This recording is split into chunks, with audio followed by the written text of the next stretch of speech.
विलय के हार है। ये एक ऐतिहासिक जीत रही है एक पार्टी के लिए जिसने 18 साल जन कल्याण और विकास के पथ पे चली है।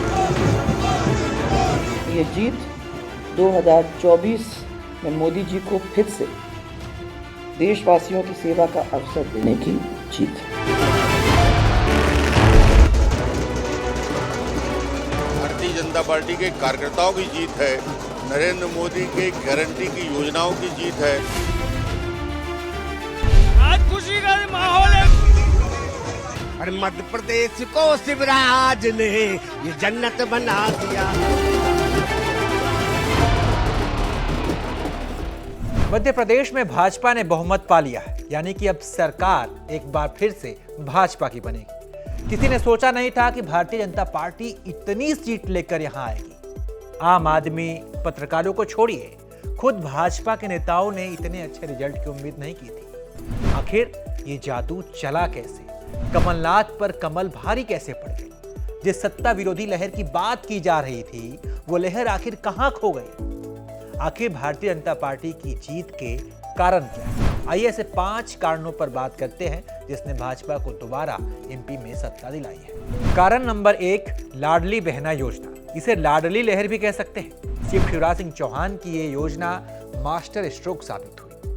पहले से इस बात का अनुमान लगाए जा रहे थे और जब वोटिंग हुई तो ये बात भी सामने आई कि महिलाओं के वोट परसेंटेज बढ़े थे। महिलाओं ने पुरुषों के मुकाबले बढ़ चढ़कर वोट किया और शिवराज सिंह चौहान के चेहरे को देखते हुए भाजपा को वोट दिया। और अब जो नतीजा है वो आपके सामने है। कारण नंबर 2, शिवराज सिंह चौहान का जादू और कहिए तो मोदी मैजिक। भले ही भाजपा ने शिवराज सिंह चौहान को चेहरा नहीं बनाया, लेकिन मुख्यमंत्री ने इतनी मेहनत की, इतनी रैलियां की, इतने दौरे किए, इतनी मेहनत की उन्होंने कि उसका फल उन्हें मिल गया। आपको बता दें कि शिवराज सिंह चौहान ने इतनी रैलियां की हैं जो अपने आप में एक रिकॉर्ड बन गया है। इसके अलावा एमपी के लोगों का शिवराज सिंह चौहान के साथ एक इमोशनल अटैचमेंट है।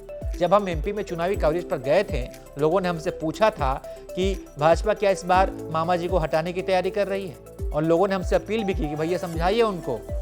तो कुल मिलाकर नरेंद्र मोदी के चेहरे के साथ साथ प्रदेश के लोगों के दिल में शिवराज सिंह चौहान है, ये बात एक बार फिर से साबित हुई। कारण नंबर 3, केंद्रीय मंत्रियों को चुनाव लड़वाना। इस बार भाजपा ने एमपी के अंदर कई केंद्रीय मंत्रियों को चुनाव में उतारा, कई सांसदों को भी टिकट दिए, और इससे क्या हुआ कि जमीनी स्तर पर देखिए, राजनीति जो है ना, परसेप्शन का गेम है, और इससे यही हुआ कि परसेप्शन की लड़ाई में भाजपा मजबूत हो गई। सांसदों ने अपनी सीट के साथ साथ अपने आसपास की सीटों को भी भाजपा की झोली में डाल दिया। हालांकि वैसे अभी जो नया अपडेट मिल रहा है उसके अनुसार नरेंद्र सिंह तोमर जरूर अपनी सीट से, जो उनकी दिमनी सीट है, वहां से पीछे चल रहे हैं, लेकिन आसपास की सीटें भाजपा के खाते में जाती हुई दिख रही हैं। तो कह सकते हैं कि केंद्रीय मंत्री को चुनाव लड़ाना, सांसदों को टिकट देना, ये भाजपा के पक्ष में है। कारण नंबर अगर 4 की बात करें तो जातीय जनगणना बनाम हिंदुत्व कार्ड। इस बार के चुनाव में एक तरफ कांग्रेस जहां जातीय जनगणना को मुद्दा बना रही थी, राजस्थान हो या एमपी हो, वहीं दूसरी तरफ भाजपा हिंदुत्व कार्ड पर चुनाव लड़ रही थी। इसका असर एमपी नहीं, राजस्थान में भी देखने को मिला। कारण नंबर 5 की बात करें तो इस बार कांग्रेस का ओवर कॉन्फिडेंस भी कांग्रेस की हार की वजह और भाजपा की जीत का कारण बना। पिछली बार विधानसभा चुनाव में कांग्रेस को जीत मिली थी, लेकिन भाजपा ने कांग्रेस से सत्ता छीन लिया। पिछली बार की जीत के बाद से कांग्रेस अति उत्साह में थी और वो ये बात मान के चल रही थी कि जीत उनकी पक्की है। उनको लग रहा था कि पिछली बार की तरह लोग उन्हें जो है इस बार फिर से जिताएंगे। कह सकते हैं कि अति आत्मविश्वास भी यहाँ पर कांग्रेस को कमजोर कर दिया। शुरुआत में तो कमलनाथ और दिग्विजय सिंह की जोड़ी ने एक माहौल बनाया जरूर, लेकिन जैसे जैसे टिकट बंटवारा हुआ, जैसे जैसे टिकट बांटे गए, उसके बाद से जो है वो पानी धीरे धीरे उतरने लगा। अगर आप देखें भाजपा के नेताओं की रैली और कांग्रेस के नेताओं के बीच की रैली और प्रचार की अगर आप तुलना करेंगे तो आप पाएंगे कि भाजपा इस मामले में काफी आगे रही है। तो मेरे हिसाब से 5 प्रमुख कारण हैं जिसने एमपी में बीजेपी को जीत दिलाई। इसके अलावा और भी कई कारण हैं, उनमें शिवराज सिंह चौहान का एक इमोशनल बयान भी है, आरएसएस का मजबूती के साथ उनके कार्यकर्ता जिस तरीके से लगे हुए थे वो भी हो सकता है।